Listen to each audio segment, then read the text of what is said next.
In the heart of a bustling city, where skyscrapers kissed the clouds and luxury was a way of life, stood an extravagant car dealership.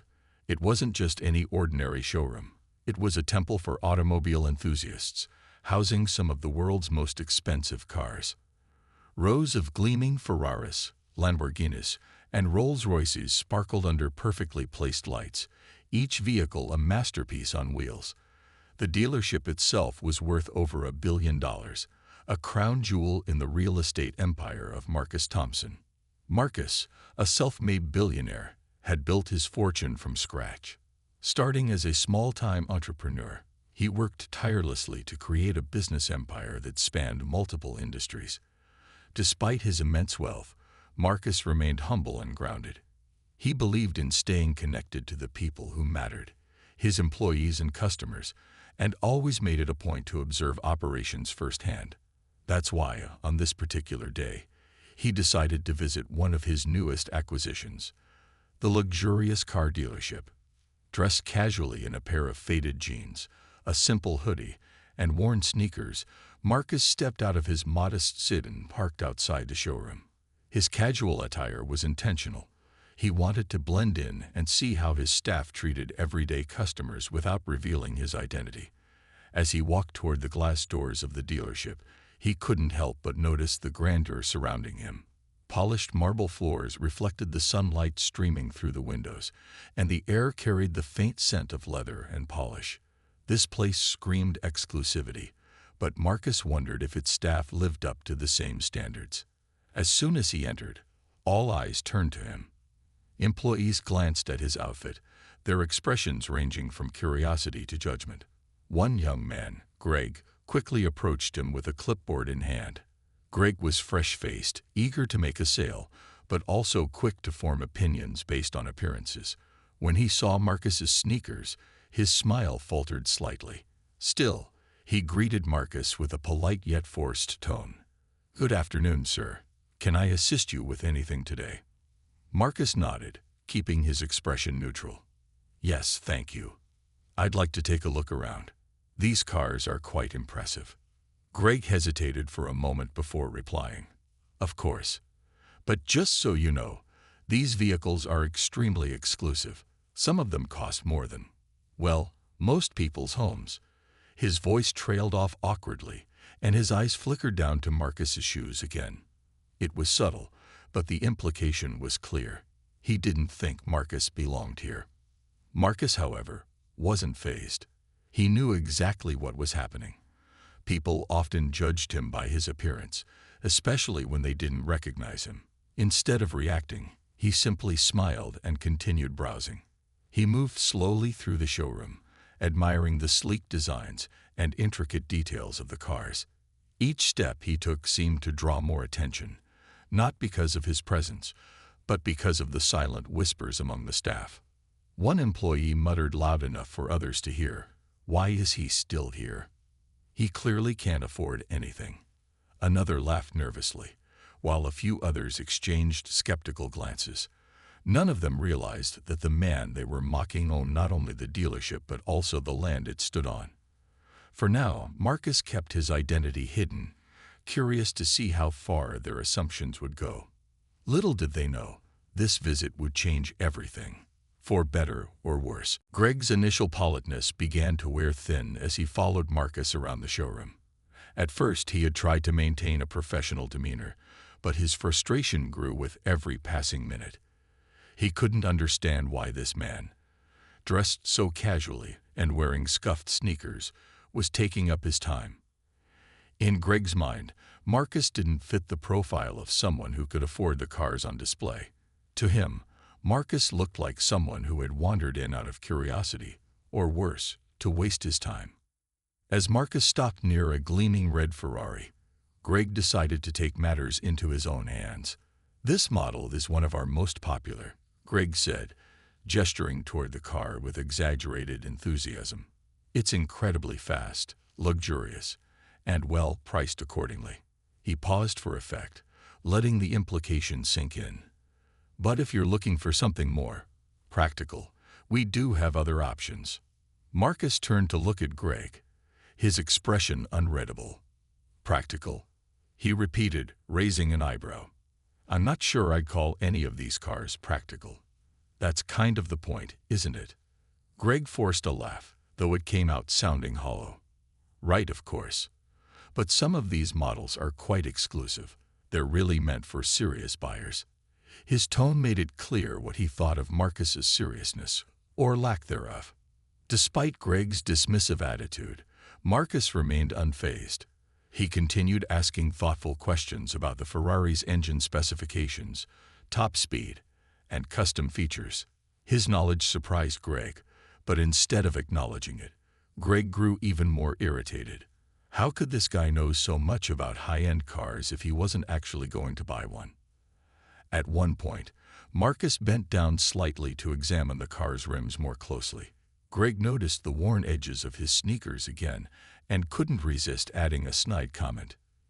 You know, Greg said, his voice laced with sarcasm, if you're thinking about upgrading your ride, maybe start with something smaller, like a used sit-in, or a bicycle, even. He chuckled at his own joke, glancing over his shoulder to see if his coworkers were listening. A few nearby employees stifled laughs, clearly entertained by Greg's antics. One of them whispered to another, he's never buying anything. Why doesn't Greg just leave him alone? But no one stepped in to intervene.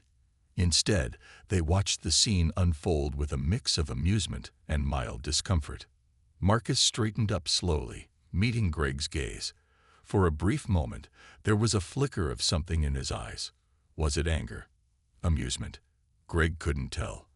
But whatever it was, it made him feel uneasy. Still, Marcus didn't rise to the bait. Instead, he gave Greg a small, polite smile.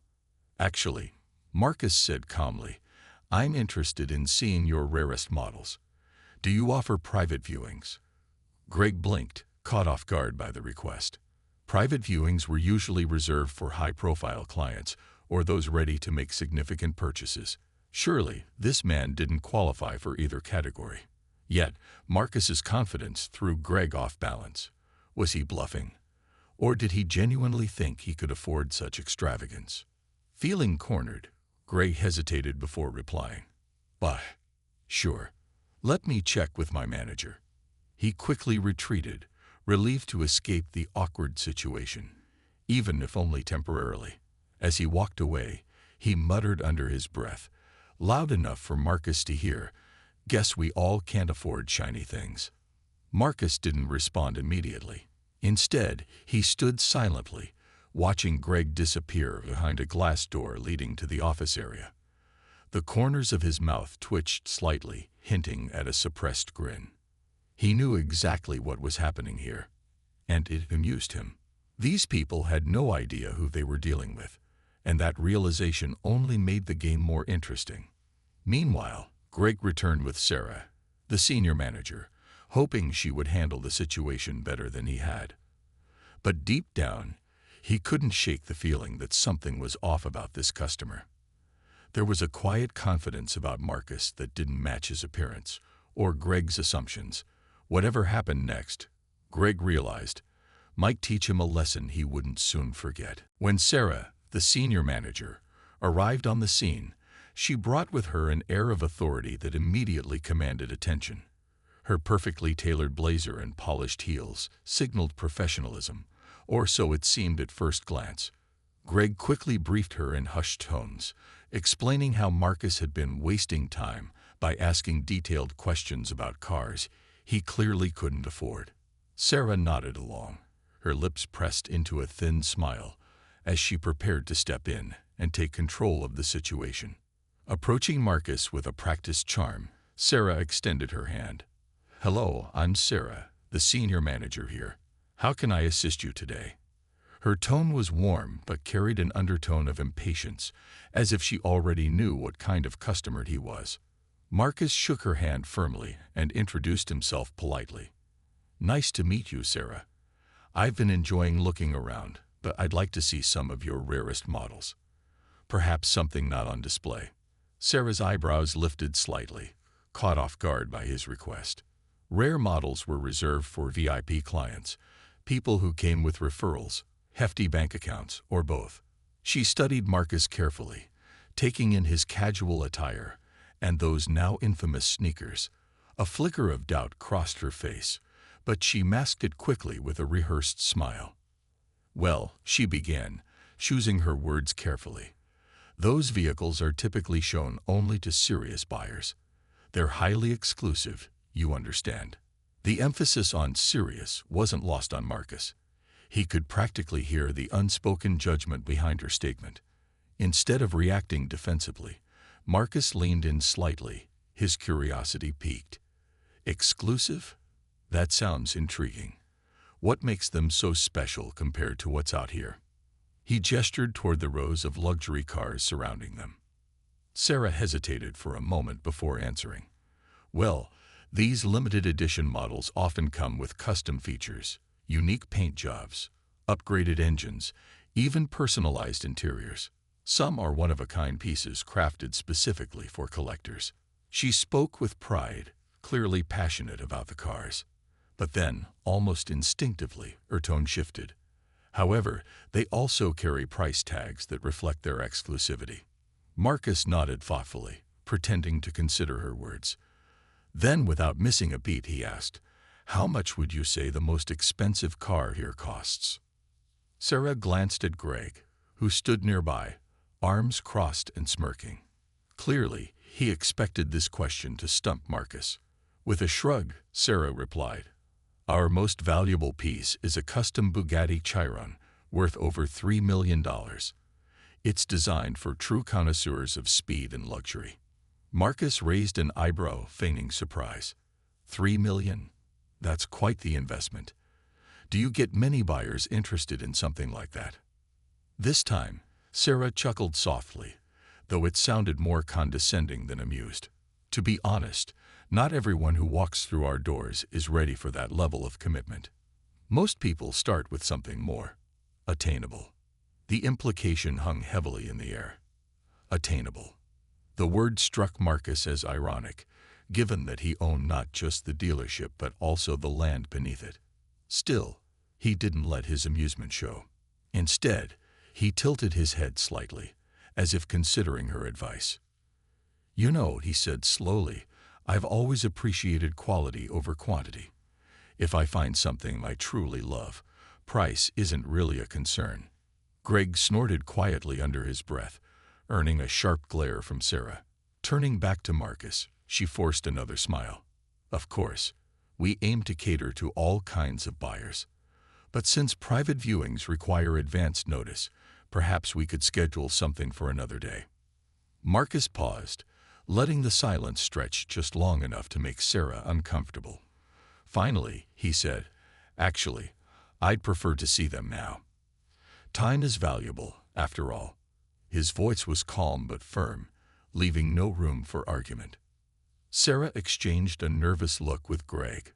This wasn't going according to plan. Reluctantly, she gestured for Marcus to follow her toward a restricted area of the showroom, where the rarest cars were kept.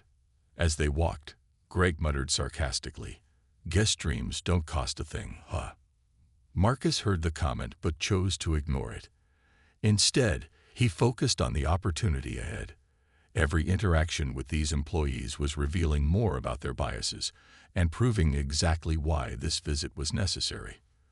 By the time they reached the private viewing area, Marcus had already decided that this experience would leave a lasting impression, not just on Greg and Sarah, but on the entire team. Little did they know, their lesson was about to begin. As Sarah led Marcus into the restricted section of the showroom, the atmosphere shifted noticeably. This part of the dealership was quieter, more intimate, with dimmed lighting that highlighted the exclusivity of the vehicles on display.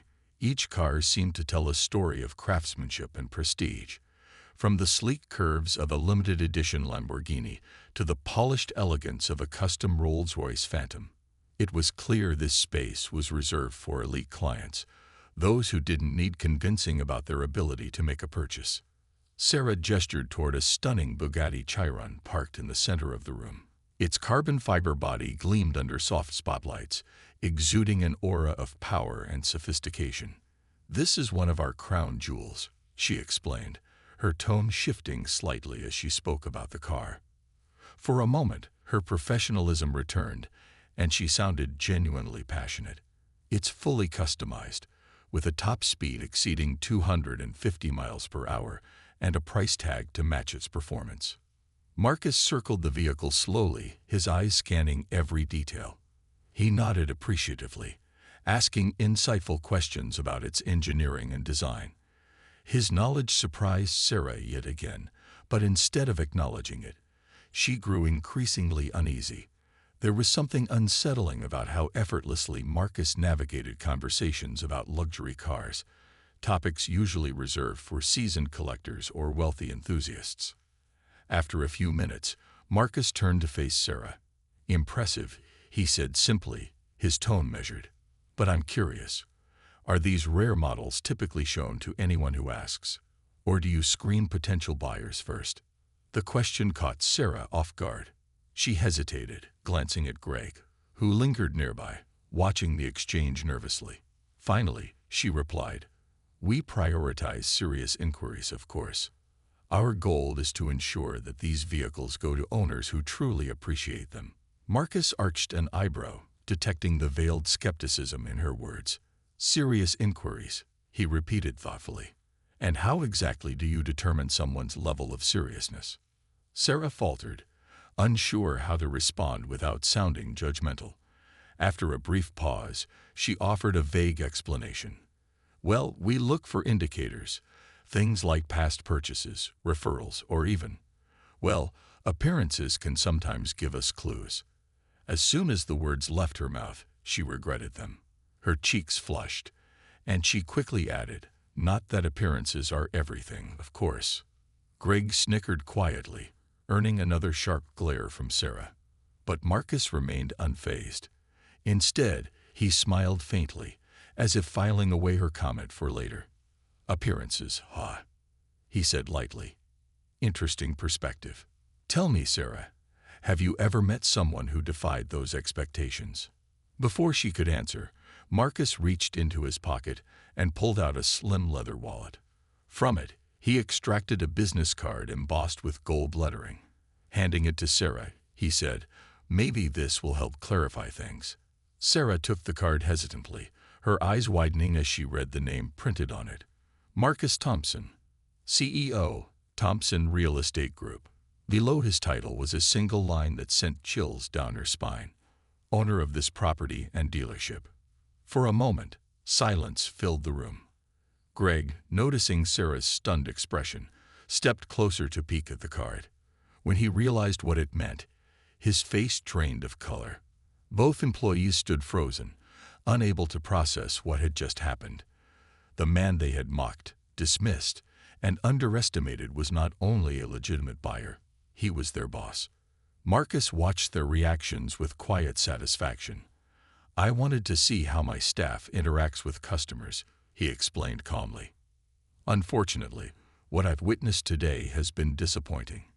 You both made assumptions based on how I look, rather than taking the time to understand who I am, or who any customer might be." Sarah stammered, struggling to find the right words. "Mr. Thompson, I had no idea. Please, let me explain." "There's no need to explain," Marcus interrupted gently. "Actions speak louder than words. And your actions today were disrespectful, not just to me, but to anyone who walks through those doors. That's not the standard I expect from my team." Greg looked like he wanted to disappear. He opened his mouth to apologize, but no sound came out. The weight of their behavior pressed heavily on them both, leaving them speechless. Marcus let the moment linger, allowing it to sink in fully. Then, with a calm but firm voice, he continued, "I'll be addressing this issue with the entire staff. In the meantime, I suggest you reflect on why it's so important to treat every customer with respect. Because next time, you might not get a second chance to make things right." With that, Marcus turned and walked back toward the main showroom, leaving Sarah and Greg standing in stunned silence. The next morning, Marcus gathered the entire staff of the luxury car dealership in the main showroom for an impromptu meeting. The atmosphere was tense as employees filed in, whispering nervously among themselves.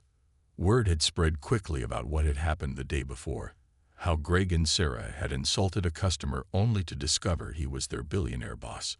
No one knew exactly how Marcus would handle the situation, but the anticipation hung thick in the air. When everyone had assembled, Marcus stood at the front of the room, his posture relaxed yet commanding. He began by addressing the elephant in the room. "Yesterday, I visited this dealership as a customer," he said, his voice calm but firm. "I dressed casually and chose not to reveal my identity because I wanted to observe how you treat people who walk through those doors. Unfortunately, what I experienced was disappointing." Greg and Sarah exchanged uneasy glances, their faces pale. They weren't sure if they should step forward or try to blend into the crowd. Marcus noticed their discomfort but didn't single them out immediately. Instead, he continued speaking to the group as a whole. "In this business, appearances can be deceiving," Marcus explained. "You never know who your customers are, or what opportunities you might miss if you judge them too quickly. Some of the wealthiest individuals in the world prefer to live modestly. Others may be first-time buyers looking to invest in something special. Either way, it's your job to make every person feel valued and respected when they enter the showroom." He paused, letting his words sink in. Employees shifted uncomfortably, avoiding eye contact. Many of them had witnessed, or even participated in, the dismissive behavior toward Marcus the previous day. Now they realized how poorly they had represented the company's values. Turning his attention to Greg and Sarah, Marcus finally addressed them directly. "I understand that mistakes happen," he said, "but the way you treated me yesterday wasn't just a mistake. It was a reflection of bias. You made assumptions based on how I looked instead of taking the time to learn more about me. That kind of attitude has no place here." Greg swallowed hard, his hands trembling slightly. "Mr. Thompson, I'm so sorry," he stammered. "I didn't mean to offend you. I was wrong, and I'll do whatever it takes to make it right." Sarah nodded vigorously, her voice shaking as she added, "Please, give us another chance. We've learned from this, and we promise to improve." Marcus studied them for a moment, his expression thoughtful. Then, to everyone's surprise, he smiled faintly. "Apologies are important, but actions matter more," he said. "That's why I've decided not to terminate either of you. Instead, I'm giving you both an opportunity to grow, to become better professionals and better people." He outlined his plan. Greg and Sarah would spend the next month shadowing two of the dealership's top-performing salespeople. These mentors were known for their exceptional customer service, professionalism, and ability to connect with clients from all walks of life. Under their guidance, Greg and Sarah would learn firsthand how to approach every interaction with respect and empathy. Additionally, Marcus announced that he would implement mandatory training sessions for the entire staff. These workshops would focus on diversity, inclusion, and the importance of treating every customer equally, regardless of their appearance or background. "This isn't just about fixing one mistake," Marcus emphasized. "It's about creating a culture where everyone feels welcome, whether they're browsing for fun or ready to make a seven-figure purchase." As the meeting concluded, the room remained silent for a few moments before erupting into quiet murmurs. Some employees exchanged guilty looks, while others seemed inspired by Marcus's decision to turn the incident into a learning opportunity. For Greg and Sarah, the weight of their errors still loomed heavily, but there was also a sense of relief and determination to prove themselves worthy of a second chance. Marcus left the showroom shortly after, satisfied that he had set the right tone moving forward. He knew change wouldn't happen overnight, but he believed in the power of accountability and growth. And deep down, he hoped this experience would remind everyone, not just Greg and Sarah, that true success isn't just about selling cars.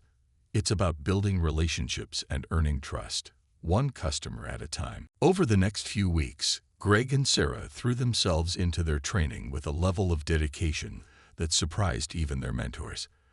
The two top-performing salespeople assigned to guide them, Rachel and James, were seasoned professionals known not only for their ability to close deals, but also for their genuine warmth and respect toward customers. Both Rachel and James had built careers on the philosophy that treating people well wasn't just good ethics, it was smart business. At first, Greg and Sarah struggled to shake off their insecurities. Every time they interacted with a new customer, they couldn't help but replay the embarrassing incident in their minds. What if this person turned out to be someone important too? What if they misjudged again? Their anxiety sometimes made them overly cautious, almost robotic in their approach. But Rachel and James patiently coached them through each interaction, teaching them how to read body language, ask thoughtful questions, and truly listen to what customers wanted, not what they assumed they could afford. One day, while shadowing Rachel, Greg observed her handling a young couple who seemed unsure about buying their first luxury car. They wore simple clothes and didn't immediately exude wealth, but Rachel treated them with the same care and attention she gave to her high-profile clients. She asked open-ended questions, listened intently, and offered suggestions tailored to their needs without pushing them toward anything beyond their budget. By the end of the conversation, the couple left feeling valued and returned later that week to make a purchase. Watching this unfold, Greg realized something crucial. Success wasn't about guessing someone's bank account based on their shoes or watch. It was about building trust and making people feel understood. That evening, he confided in Rachel, admitting how much he'd learned from watching her work.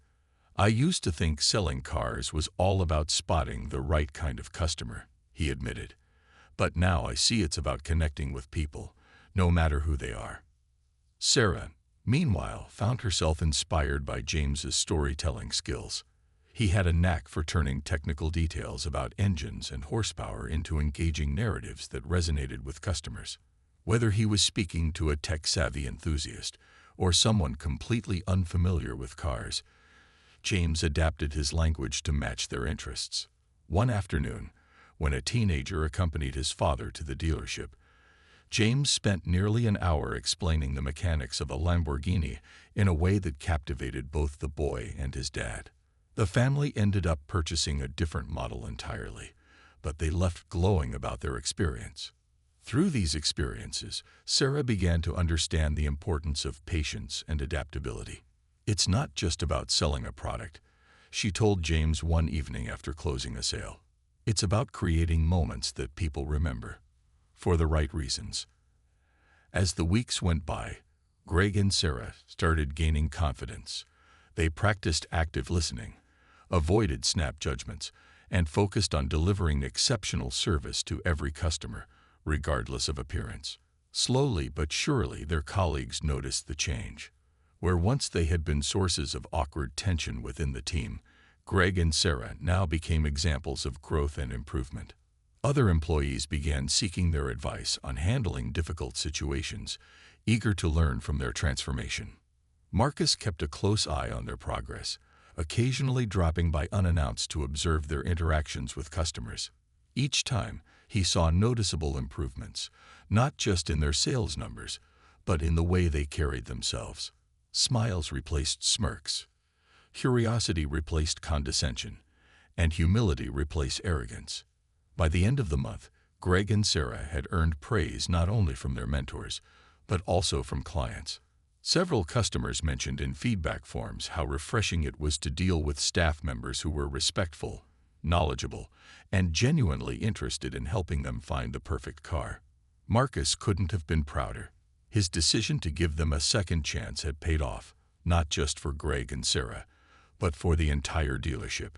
Little did anyone know, this was only the beginning. Marcus had bigger plans in mind, a vision to ensure that the culture of respect and inclusivity extended far beyond this single location. And as Greg and Sarah stepped into their roles as advocates for positive change, they proved that redemption wasn't just possible, it could inspire greatness. As Greg and Sarah continued to grow into their roles, they became more than just employees trying to recover from a mistake. They transformed into leaders within the dealership. Their journey of redemption inspired others, and soon, Marcus noticed a shift in the overall atmosphere of the showroom.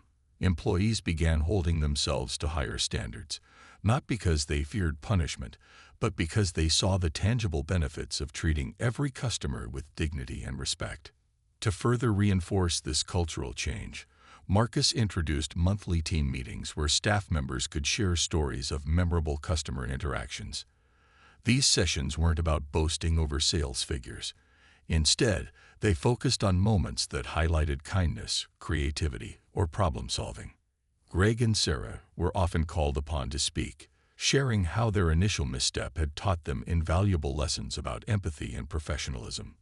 One particularly impactful story came from Sarah, who recounted an encounter with an elderly man who had wandered into the dealership one rainy afternoon. At first glance, he didn't seem like someone interested in purchasing a luxury vehicle. His raincoat dripped onto the pristine marble floor, and his old sneakers left faint water stains as he shuffled around. A few employees exchanged skeptical glances, assuming he was merely seeking shelter from the storm. But Sarah approached him warmly, offering a towel for his coat and asking if there was anything she could assist him with. The man explained that he wasn't looking to buy a car. He was simply admiring the craftsmanship of a vintage Rolls-Royce displayed near the entrance. It reminded him of the car his late wife used to dream of owning. Touched by his story, Sarah took the time to show him around, answering his questions and even letting him sit inside the vehicle for a photo. Though no sale was made that day, the man left with tears in his eyes, thanking her for making him feel welcome. Word of this interaction spread quickly among the staff, and it became a defining example of the dealership's new ethos. Success isn't measured solely by transactions, but by the connections forged with people. Greg followed suit, sharing his own experience of helping a young entrepreneur purchase her first high-end car, a sleek Porsche 911. She had walked in nervously, unsure if she belonged in such an exclusive space, but Greg's encouragement and genuine interest put her at ease. By the end of the visit, she not only drove away in her dream car, but also recommended the dealership to several friends. These stories resonated deeply with the team, fostering a sense of pride in their work. Even customers began noticing the difference. Online reviews praised the dealership not just for its stunning inventory, but also for its welcoming environment. "I've never felt so respected at a luxury store," wrote one reviewer. "They treated me like royalty, even though I was just browsing." Encouraged by these results, Marcus decided to expand the initiative beyond this single location. He organized workshops across all his dealerships, inviting Greg and Sarah to co-lead sessions alongside Rachel and James. Their personal experiences added authenticity to the training, showing employees that growth was possible, even after mistakes. During one workshop, Greg addressed a room full of skeptical salespeople, many of whom doubted whether such a soft approach could really drive profits. "Look, I get it," he said earnestly. "When I started here, I thought selling cars was all about spotting wealthy clients and closing deals fast. But then I messed up, big time. And guess what? That failure taught me something important. When you treat people right, they remember it. They come back. They bring their friends. And suddenly, you're not just making a sale, you're building loyalty." His words struck a chord with the audience, sparking lively discussions about bias, assumptions, and the power of human connection. Sarah echoed his sentiment, emphasizing that inclusivity wasn't just a moral obligation, it was good business. "Every person who walks through those doors is a potential ambassador for your brand," she explained. "Make them feel valued, and they'll carry that impression everywhere they go." By the end of the year, the dealership had reached record-breaking sales numbers, not because of flashy marketing campaigns or price cuts, but because of the trust and goodwill built through authentic relationships. More importantly, the culture of respect had taken root, becoming a cornerstone of the company's identity. For Marcus, this transformation validated everything he believed about leadership and integrity. He knew challenges would still arise, but he was confident that his team now had the tools and the heart to face them head-on. What had started as a humbling months after the initial incident, the luxury car dealership had transformed into something far greater than just a place to buy expensive vehicles. It had become a symbol of inclusivity and excellence, a beacon for how businesses could thrive by prioritizing respect and humanity over superficial judgments. Marcus's decision to turn a moment of embarrassment into an opportunity for growth had paid off in ways he hadn't even anticipated. Greg and Sarah, once hesitant and unsure, now stood as pillars of the company's new culture. They were frequently invited to speak at industry conferences, sharing their journey of redemption and the lessons they'd learned about treating every customer with dignity. Their story resonated deeply with audiences, many of whom admitted to harboring similar biases in their own careers. "We all make mistakes," Greg would say during these talks. "But what matters is how we choose to grow from them." The ripple effects of their transformation extended beyond the showroom. Other dealerships within Marcus's portfolio began adopting similar practices, implementing training programs focused on empathy, diversity, and inclusion. Employees across locations embraced this shift, realizing that connecting with people on a personal level didn't just improve customer satisfaction. It created lifelong advocates for the brand. Clients who had once felt out of place in luxury settings now returned repeatedly, bringing friends and family along with glowing recommendations. Marcus himself became known not only as a successful entrepreneur, but also as a visionary leader. In interviews, he often spoke about the importance of humility and accountability in business. "True wealth isn't measured by what you own," he'd say. "It's measured by the impact you have on others. If I can inspire my team to treat everyone equally, regardless of appearances, then I've done something meaningful." One day, while reviewing feedback forms from customers, Marcus stumbled upon a note that brought a smile to his face. It was written by the elderly man Sarah had helped months earlier, the one who admired the vintage Rolls-Royce. He described how his brief visit to the dealership had brightened an otherwise lonely afternoon and expressed gratitude for the kindness shown to him. At the bottom of the note he added, "Thank you for reminding me that there's still goodness in the world." Touched by the message, Marcus shared it with the entire staff during their next meeting. "This is why we do what we do," he told them. "Not for the sales numbers or the accolades, but for moments like this, for making someone feel seen and valued."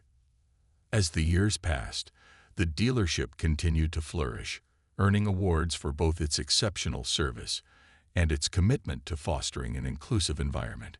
Customers raved not just about the cars, but about the warmth and professionalism of the staff. New hires eagerly joined the team, drawn by the reputation of working for a company that cared deeply about its people and its community.